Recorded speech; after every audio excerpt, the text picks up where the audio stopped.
A licitação dos ônibus da capital termina à meia-noite e até agora pouco mais de 1.600 passageiros deram sugestões à prefeitura. Levantamento do SP2 mostra que 25% das linhas devem ter mudanças. O Globo Cidade está de volta e traz números surpreendentes do crescimento da frota de veículos em cidades que ficam aqui a oeste da capital. Em Cotia e Carapicuíba, o número de carros nas ruas aumentou mais de 500% nos últimos 20 anos. A prefeitura da capital afastou o diretor do estádio, agora aqui no SPTV. Boa noite a todos. Vai terminar hoje a consulta pública sobre a nova licitação dos ônibus da capital. E o número de sugestões que a prefeitura recebeu da população até agora não representa nem 0,1% das viagens diárias. Pelo levantamento do SP2, 25% das linhas de ônibus que operam aqui na capital devem sofrer mudanças. Acompanhe os números aqui na nossa tela, que são estes. São Paulo tem hoje 1.337 linhas em operação. Na área noroeste, por exemplo, são 158 linhas. 52 serão alteradas. Depois nós temos a linha completa. Zona Oeste, por exemplo, 46 alterações. No Sul teremos o maior número de alterações, são 212 linhas, 53 serão modificadas. Temos depois a Zona Norte, a Zona Nordeste, a Zona Leste terá o menor número de alterações. Para 158 linhas, 16 serão mudadas. As mudanças vão incluir alteração de itinerários, de unificação de rotas. Mas a poucas horas do fim da consulta pública, a gente foi às ruas e não encontrou nenhum passageiro que sabia da reestruturação da rede. O Terminal Lapa fica numa das áreas que mais devem sentir as mudanças. 3 linhas que saem daqui devem ser alteradas. E isso foi uma surpresa para todos os passageiros que a gente encontrou hoje à tarde. Não sei, moça, realmente eu não sei. Não, porque essas coisas só chegam pra gente na última hora. Deveriam chegar até essa linha, por exemplo, e fazer esse tipo de pergunta para os passageiros, né? A consulta pública que termina hoje, à meia-noite, ficou aberta por pouco mais de 2 meses. Teve 33 audiências públicas e no restante do tempo recebeu colaborações pela internet. Os ônibus da capital fazem 9 milhões de viagens por dia. Mas com tantos passageiros, a prefeitura diz que só recebeu até agora 1.600 contribuições, a maior parte delas sobre o itinerário dos ônibus. Todas as linhas que existem hoje e quais devem ser modificadas estão no site da SPTrans, numa planilha. Mas as organizações sociais que acompanham o processo da nova licitação dizem que é impossível entender que tipo de alteração as linhas vão sofrer. É claro que está tudo lá disponível, mas nós não estamos falando do conjunto da informação disponível, nós estamos falando da qualidade da informação. Nem todo mundo consegue olhar mapas e planilhas e fazer uma leitura adequada. Com o novo sistema de transporte público na cidade, o número de ônibus deve diminuir em 7% e o de linhas em 11%. Mesmo assim, a prefeitura prometeu que a reestruturação vai aumentar a cobertura da rede e transportar mais passageiros, diminuindo o tempo de espera. Se nós fizermos linhas menores, com mais ônibus proporcionalmente ao tamanho da linha, nós vamos diminuir o intervalo e principalmente esses ônibus não estarão sujeitos aos engarrafamentos da cidade. A integração, nós vamos aumentar apenas em 4% a integração, de maneira que as pessoas vão perceber uma melhora de regularidade, pontualidade e tempo de viagem, sem aumentar sensivelmente o número de baldeações. A prefeitura reiterou que as mudanças vão ser feitas aos poucos e só começam depois de 6 meses da assinatura do contrato da licitação, que deve acontecer em julho. E a partir disso, serão 3 anos de implementação gradual. O projeto Globo Cidade está de volta para uma nova temporada. 2 equipes estão morando em cidades da região metropolitana para levar as notícias até você com mais agilidade. Olha só. Veja comigo aqui na tela. Nós temos uma equipe responsável pela cobertura do ABC, as cidades estão aqui nesta lista, e uma outra equipe que vai acompanhar os acontecimentos nos municípios a oeste, na região metropolitana. Nesta área aqui, o trânsito é caótico. A população aumentou 30% nos últimos 20 anos. Mas no mesmo período, a quantidade de veículos emplacados em algumas cidades subiu mais de 500%. Faz 44 anos que a dona Benedita mora na mesma casa no Jardim Central, em Cotia. Ela viu tudo nessa rua mudar. A rua era um trilho, era barro quando chovia. Aqui era cerca, não era nem muro, era cerca. Meu Deus, que saudade daquele tempo. Essa Cotia já mudou muito. Para você ter noção, em 1997, o município tinha aí seus 130 mil habitantes. Em 20 anos, teve um salto de 80%. E agora o município tem mais ou menos 240 mil pessoas. Só que o maior avanço não foi de gente, não. Foi de veículos. Nesses mesmos 20 anos, a frota cresceu 521%. Se em 97 tinha um carro para mais ou menos 6 pessoas, hoje é 1 para menos de 2 habitantes. Foi então que a cidade pequena passou a ter congestionamentos de cidade grande. E com eles surgiram os problemas, como esse buraco na Avenida Benedito Isaac Pires. Tá atento, se você cair numa valeta daquela ali com a van, é complicado, é prejuízo, né?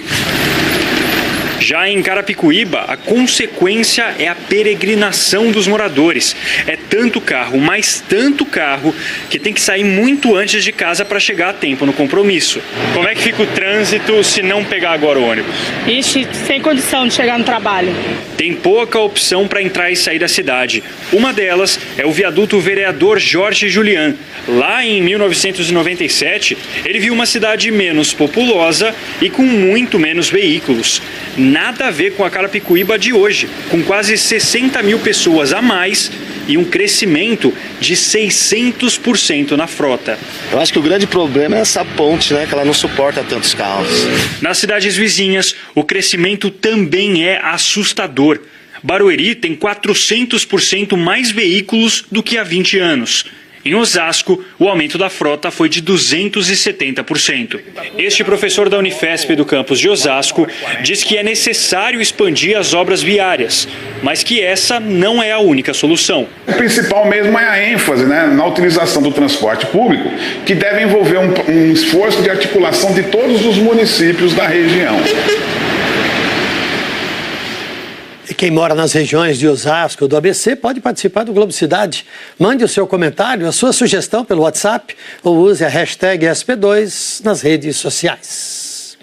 Depois de mais um dia de forte calor, teve temporal. Choveu em toda a capital. Eli, boa noite. Boa noite para você, Tramontina, e para todos. Choveu em toda a capital, principalmente na zona sul e também oeste, também no ABC. Teve arco-íris duplo, a gente vai ver aqui a imagem do Lucas Pecoraro, lá em Perdizes, zona oeste. Olha aqui, esse dá para ver bem, esse aqui está um pouco mais fraco, né? Mas quem viu disse que dava para ver muito bem, foi visto de vários pontos da cidade. Hoje não tem mais previsão de chuva, Tramontina. E amanhã? Bom, amanhã, sol de manhã, calorão aí de 30 graus à tarde, pancadas de chuva a partir da tarde que podem ser fortes. Por esse mapa a gente vê que vai ser uma semana de pouca chuva. E por aqui, ó, dá para ver que vai ser pouca chuva, mas com muito calor a semana toda, Tramontina. Obrigado, Eli. De nada, boa noite. Boa noite. Um caminhão carregado de peças de 20 carros foi apreendido hoje no limite entre a capital e Santo André. Parece uma encomenda a caminho do comprador. Dentro deste caminhão-baú, quase 20 carros praticamente completos e bem desmontados, de peças de lataria a caixas de câmbio, blocos de motor, eixos, tanques de combustível, revestimentos, até os tapetes de borracha. A polícia investigava uma quadrilha de tráfico de drogas, mas esbarrou em informações sobre um esquema de desmanche de veículos, ligado a uma facção criminosa que age em São Paulo e em outros estados. O caminhão tem placa de Londrina, Paraná. O destino da carga seria Goiânia, segundo uma nota fiscal que foi apresentada pelo motorista. Ele é de São Paulo, estava com a mulher. Os dois chegaram a ficar detidos, mas foram liberados, por falta de provas de que tudo isso é mesmo produto de roubo. É o que os peritos tentam comprovar, fazendo a identificação das peças. O próprio caminhão parece irregular, com o chassi adulterado. O chassi do caminhão está bem estranho, com suspeita forte de adulteração. O próximo passo é pedir uma segunda perícia, que chama de exame metalográfico, onde vai ser tentado revelar o chassi desse veículo, né, do caminhão, e a numeração correta das peças que tem identificação. Como o Gaspar afirmou, o casal que estava no caminhão foi liberado pela polícia antes mesmo da chegada da perícia. A seguir, você vai ver que a polícia está procurando a quadrilha que roubou mais de 16 milhões de reais no aeroporto de Viracopos. E o trânsito, olha só a situação da Avenida Paulista. Agora a gente volta já já. Voltamos com o SPTV, os desdobramentos da Operação Descarte da Polícia Federal. Nossos repórteres foram atrás das empresas citadas naquele esquema de lavagem de dinheiro denunciado por 2 doleiros investigados na Lava Jato. Avenida Ipiranga 978. É neste endereço que está sediada a empresa Viamar Transportes Internacionais Eireli. A Polícia Federal descobriu que a empresa do ramo de transportes movimentou 340 milhões de reais em 4 anos. Só que a investigação descobriu que os donos não tinham capacidade financeira para movimentar tanto dinheiro. A gente agora vai subir lá para ver se a empresa de fato existe. A empresa funciona, então? Não, funcionava. Ela saiu daqui faz tempo. Faz tempo quanto? Faz uns 3 anos. Não tinha funcionário, atividade, nada? Não. Também fomos atrás das pessoas que aparecem ou já apareceram como donas da empresa. Em Guarulhos, o número da casa nem existe. Já teve número 40 aqui? Aqui não, aqui foi sempre o 19 e agora o 65. E o que a Viamar tem a ver com a facção que age dentro e fora dos presídios brasileiros? E qual a relação entre uma operadora de turismo e Gustavo Arribas, chefe da agência oficial de espionagem da Argentina? A Polícia Federal diz que todos utilizaram uma rede de empresas fantasmas, mantidas pelo empresário mineiro Átila Reis Silva, principal alvo da Operação Descarte, deflagrada na semana passada para combater a lavagem de dinheiro. Os responsáveis por essa operação foram o doleiro Roberto Youssef e um associado dele, o Leonardo Meirelles, que estiveram aqui e confirmaram que, de fato, efetuaram essa transação. Em depoimento, Leonardo Meirelles disse que o empresário Átila pediu para que ele recebesse um cheque no valor de R$550 mil, emitido pela empresa CVC Turismo. Leonardo Meirelles também confirmou que efetuou 14 transferências bancárias para Gustavo Arribas, o chefe da agência oficial de espionagem da Argentina, no valor de $850 mil. Dentre os inúmeros recebimentos indevidos de valores detectados pela Receita Federal, 37 milhões de reais para o grupo CVC Turismo, referente a supostos serviços advocatícios, sem que fosse apresentado o devido comprovante da prestação de serviços. Segundo a Polícia Federal, sócios das empresas fantasmas confirmaram que recebiam valores mensais e, em troca, cediam o nome para serem usados por terceiros na administração das empresas. Nós não localizamos a empresa CVC Turismo. A assessoria de imprensa da CVC Brasil informou que a empresa mencionada nas investigações não faz e nunca fez parte da companhia. O empresário Átila Reis Silva disse que não teve acesso ao inquérito e que não vai se pronunciar. A Polícia Federal em Campinas abriu hoje um inquérito para investigar o roubo milionário que aconteceu ontem à noite no aeroporto de Viracopos. Bandidos levaram $5 milhões, mais ou menos 16 milhões de reais em dinheiro vivo. Pouco antes das 10 da noite, os assaltantes usaram uma caminhonete com adesivos da empresa de segurança de pista do aeroporto e roubaram o dinheiro que estava sendo transportado por uma empresa aérea. A carga foi carregada no aeroporto de Guarulhos, passou na escala em Viracopos e tinha como destino Zurique, na Suíça. A Polícia Técnica já fez a perícia no local e os investigadores estão ouvindo as testemunhas. Até agora, ninguém foi preso. E a polícia investiga se o mandante dos assassinatos de 2 chefes da facção criminosa no Ceará é um foragido da casa de detenção em São Paulo. Acompanhe na reportagem de César Galvão e Robinson Serântula. A polícia ainda tenta descobrir o verdadeiro papel desta mulher nas mortes de Rogério Jeremias de Simone, o GG do Mangue, e Fabiano Alves de Souza, o Paca. Maria Jussara da Conceição Ferreira Santos é moradora de Cubatão, no litoral. Nestas imagens divulgadas pelo Fantástico, é ela quem recepciona, no saguão de um hotel em Fortaleza, os homens que participaram da emboscada, a GG e Paca. Ela chegou 2 dias antes. Entre os executores está Wagner Ferreira da Silva, o Cabelo Duro. A polícia suspeita que Maria Jussara tem escolhido o lugar onde os chefes da quadrilha deveriam ser assassinados. A prisão dela foi decretada pela justiça e Maria Jussara sumiu. Todos os executores são da Baixada Santista. Os homens que aparecem nas imagens foram identificados por policiais do DEIC e nenhum foi preso. As polícias de São Paulo e do Ceará já têm um suspeito de encomendar as mortes de GG do Mangue e de Paca. É um homem fugitivo da antiga casa de detenção no Carandiru há quase 20 anos. Gilberto Aparecido dos Santos, conhecido como Fuminho, também é procurado pelas mortes no Ceará.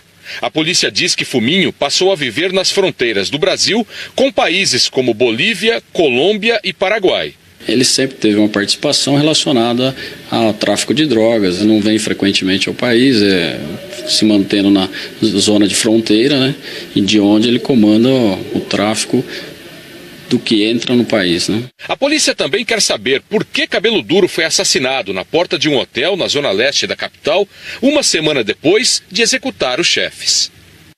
A polícia disse também que Gilberto Aparecido dos Santos, o Fuminho, usa 4 identidades falsas diferentes para entrar no país. Polícia. Bombeiros confirmaram agora há pouco que pelo menos 20 pessoas ficaram feridas, 5 delas em estado grave, num acidente envolvendo um ônibus e uma carreta. Foi no quilômetro 60 da Fernão Dias, em Mariporã. São as informações que nós temos neste momento deste acidente grave na Fernão Dias, região ali de Mariporã. Com muitas pessoas feridas, várias delas em estado grave. Assim termina o nosso SPTV. E as reportagens você pode rever no Globoplay, está tudo lá. Em 97, o município tinha aí seus 130 mil habitantes. Em 20 anos, teve um salto de 80%. E agora o município tem mais ou menos 240 mil pessoas. Só que o maior avanço não foi de gente, não. Foi de veículos. Nesses mesmos 20 anos, a frota cresceu 521%. Se em 97 tinha um carro para mais ou menos 6 pessoas, hoje é 1 para menos de 2 habitantes. Foi então que a cidade pequena passou a ter congestionamentos de cidade grande. E com eles surgiram os problemas, como esse buraco na Avenida Benedito Isaac Pires. Tá atento, você cair numa valeta daquela ali com a van, é complicado, é prejuízo, né? Já em Carapicuíba, a consequência é a peregrinação dos moradores. É tanto carro, mas tanto carro, que tem que sair muito antes de casa para chegar a tempo no compromisso. Como é que fica o trânsito se não pegar agora o ônibus? Ixi, sem condição de chegar no trabalho. Tem pouca opção para entrar e sair da cidade. Uma delas é o viaduto Vereador Jorge Julián. Lá em 1997, ele viu uma cidade menos populosa e com muito menos veículos. Nada a ver com a Carapicuíba de hoje, com quase 60 mil pessoas a mais e um crescimento de 600% na frota. Eu acho que o grande problema é essa ponte, né? Que ela não suporta tantos carros.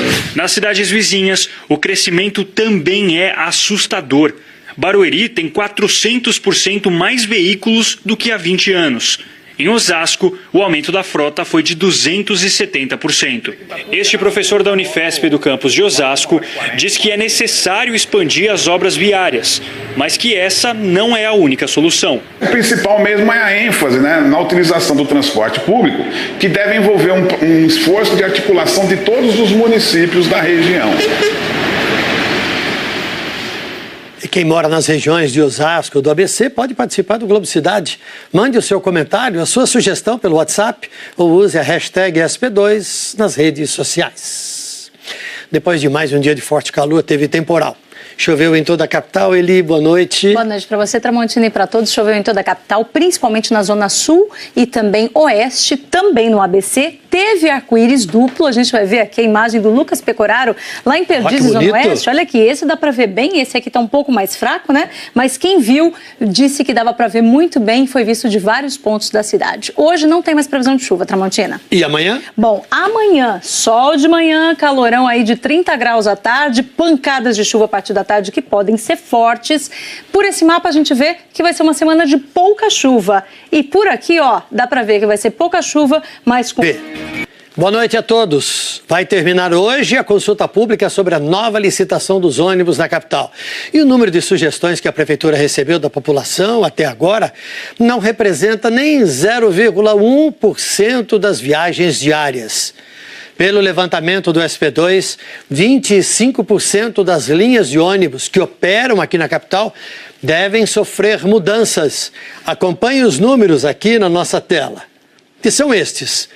São Paulo tem hoje 1.337 linhas em operação. Na área noroeste, por exemplo, são 158 linhas. 52 serão alteradas. Depois nós temos a linha completa.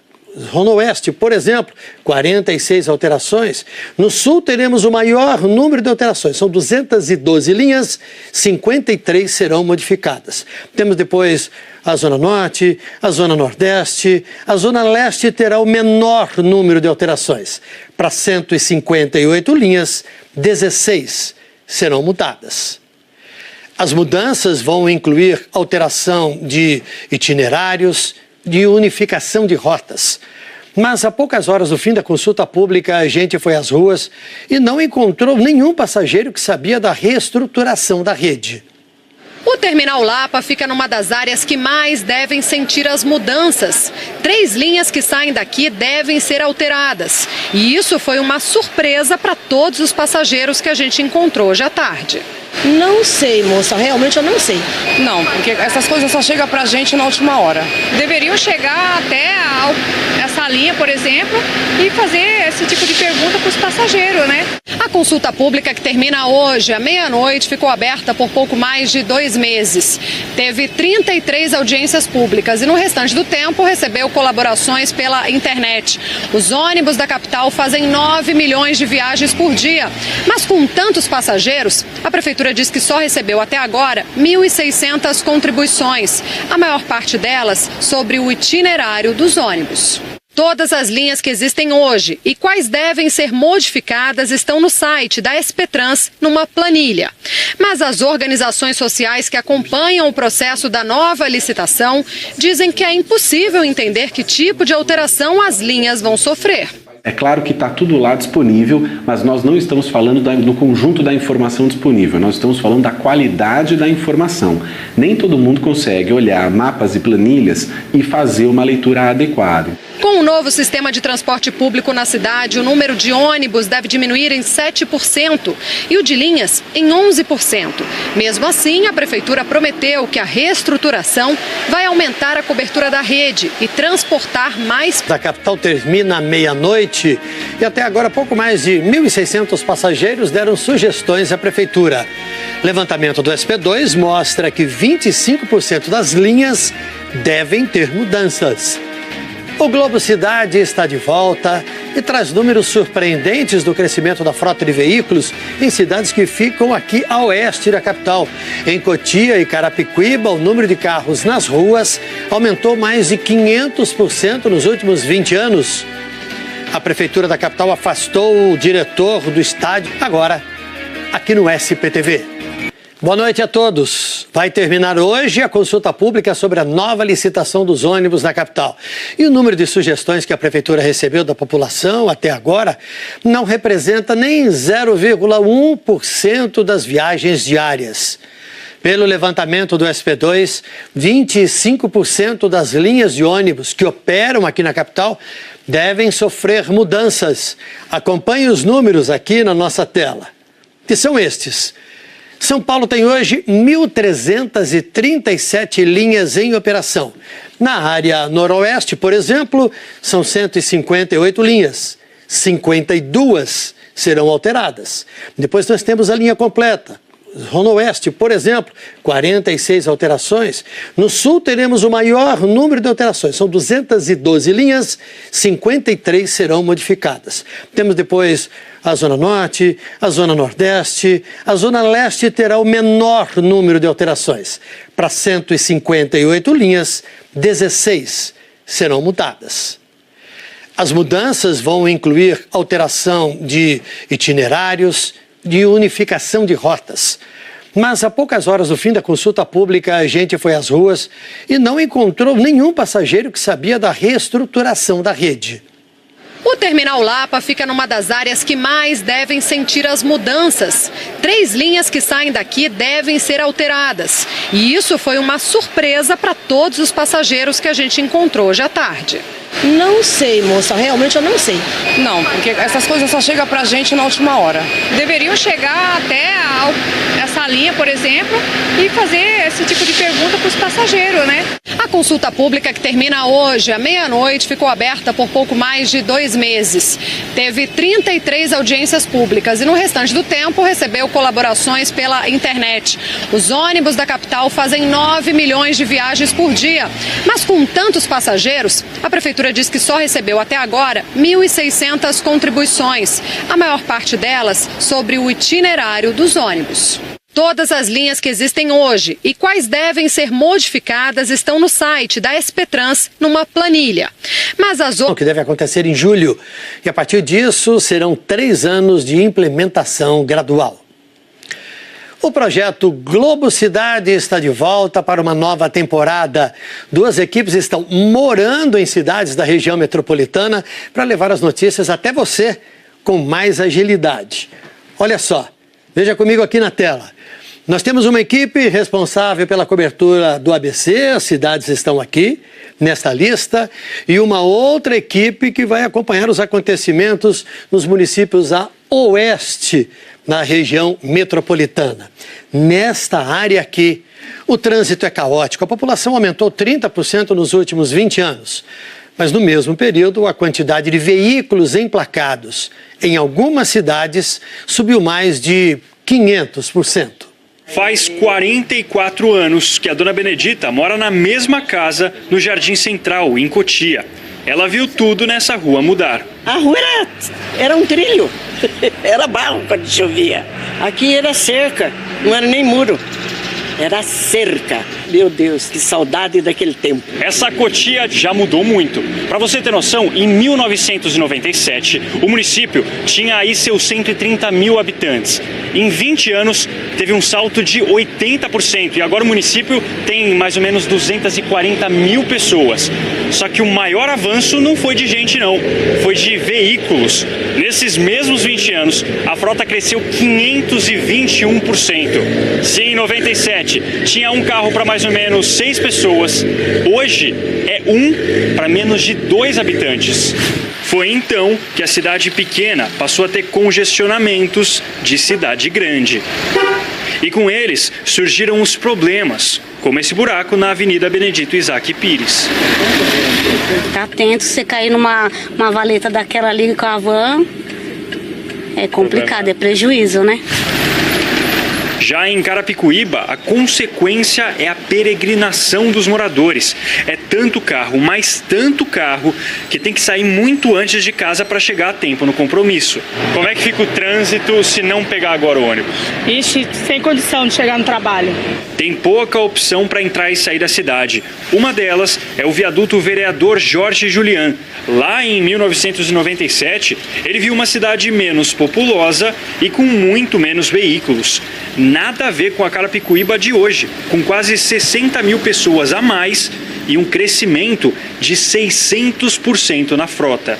Eu acho que o grande problema é essa ponte, né? Que ela não suporta tantos carros. Nas cidades vizinhas, o crescimento também é assustador. Barueri tem 400% mais veículos do que há 20 anos. Em Osasco, o